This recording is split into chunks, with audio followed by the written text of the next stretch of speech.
ഉരുൾപൊട്ടൽ ദുരന്തമുണ്ടായ ചൂരൽമല മുണ്ടക്കൈ പ്രദേശത്ത് പോലീസിന്റെ രാത്രികാല പട്രോളിംഗ് ഏർപ്പെടുത്തി. ദുരന്തത്തിനിരയായവരുടെ വീടുകളിലോ പ്രദേശത്തോ രാത്രിയിൽ അതിക്രമിച്ച് കടക്കുന്നവർക്കെതിരെ നടപടിയെടുക്കും.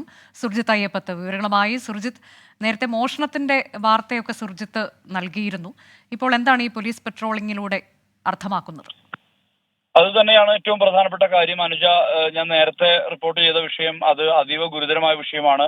തകർന്നു നിൽക്കുന്ന മനുഷ്യരുടെ വീടുകൾ കൊള്ളയടിക്കാൻ വേണ്ടി ഇറങ്ങുന്ന സംഘങ്ങൾ, രക്ഷാപ്രവർത്തനത്തിന്റെ പേരിൽ ഇറങ്ങുന്ന സംഘങ്ങളെ വെച്ചുപൊറുപ്പിക്കാൻ കഴിയില്ല എന്നുള്ള നിലപാട് തന്നെയാണ് പോലീസ് സ്വീകരിക്കുന്നത്. ഇതിന്റെ ഭാഗമായാണ് പുഞ്ചിരിമട്ടത്തും മുണ്ടക്കയിലും ചൂരൽമലയിലും ഈ ദുരന്ത ബാധിത പ്രദേശങ്ങളിൽ നൈറ്റ് പട്രോളിംഗ് ശക്തമാക്കാനുള്ള തീരുമാനത്തിലേക്ക് പോലീസ് എത്തിയിരിക്കുന്നത്. ഈ ദുരന്തത്തിന് ഇരയായവരുടെ വീട്ടിലും പ്രദേശത്തും രാത്രി അതിക്രമിച്ച് കടക്കുന്നവർക്കെതിരെ നടപടിയെടുക്കും. ഇവിടങ്ങളിലെ വീടുകളിലോ പ്രദേശങ്ങളിലോ രക്ഷാപ്രവർത്തനത്തിന്റെ പേരിലോ അല്ലാതെയോ പോലീസിന്റെ അനുവാദമില്ലാതെ രാത്രികാലങ്ങളിൽ ആരും പ്രവേശിക്കാൻ പാടില്ല എന്നുള്ള തരത്തിലുള്ള നിർദ്ദേശമാണ് ഇപ്പോൾ നൽകിയിരിക്കുന്നത്. ഇന്ന് പോലും പലയിടങ്ങളിലും മോഷണവുമായി ബന്ധപ്പെട്ട പരാതികൾ വന്നിട്ടുണ്ട്. ഈ ശേഷിക്കുന്ന വീടുകൾ അത് കുത്തി തുറക്കാനുള്ള ശ്രമങ്ങൾ ഉണ്ടാകുന്നുണ്ട്. രേഖകളും മറ്റ് വസ്തുക്കളും എല്ലാം തന്നെ മോഷ്ടിക്കുന്ന അനുഭവം ഉണ്ടായിട്ടുണ്ട്. ഇതെല്ലാം തന്നെയാണ് ഇങ്ങനെ ഒരു നടപടിക്ക് പോലീസിനെ പ്രേരിപ്പിച്ചിരിക്കുന്നത്.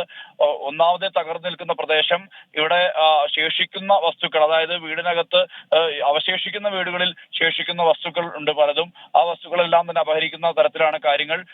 നേരത്തെ തന്നെ ഈ മുണ്ടക്കൈക്ക് മുകളിലുള്ള പുഞ്ചിരിമട്ടത്ത് സ്വദേശിയായിട്ടുള്ള ഒരു സുൽഫിക്കർ എന്ന് പറയുന്ന ഒരു സുഹൃത്തുണ്ട്.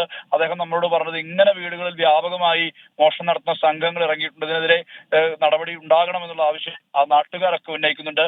അല്ലെങ്കിൽ അവശേഷിക്കുന്ന കുറച്ച് മനുഷ്യരാണ്. ആ മനുഷ്യരെ ഇങ്ങനെ ചൂഷണം ചെയ്യുന്ന വിധത്തിലേക്ക് സംഘങ്ങൾ ഇറങ്ങരുത്, അത് ആ തരത്തിൽ മാറരുത് എന്നുള്ളതാണ് ഈ പോലീസ് നിൽക്കുന്നതിന്റെ തൊട്ട് മുകളിലുള്ള സ്ഥലത്ത് രക്ഷാപ്രവർത്തന ദുരന്ത മേഖലയിൽ മോഷണം എന്നുള്ള വാർത്ത വന്നതോടുകൂടിയാണ് ഈ മേഖലകളിൽ മുണ്ടക്കൈ ചൂരൽമല മേഖലകളിൽ രാത്രികാല പോലീസ് പട്രോളിംഗ് ഏർപ്പെടുത്താൻ തീരുമാനമായത്.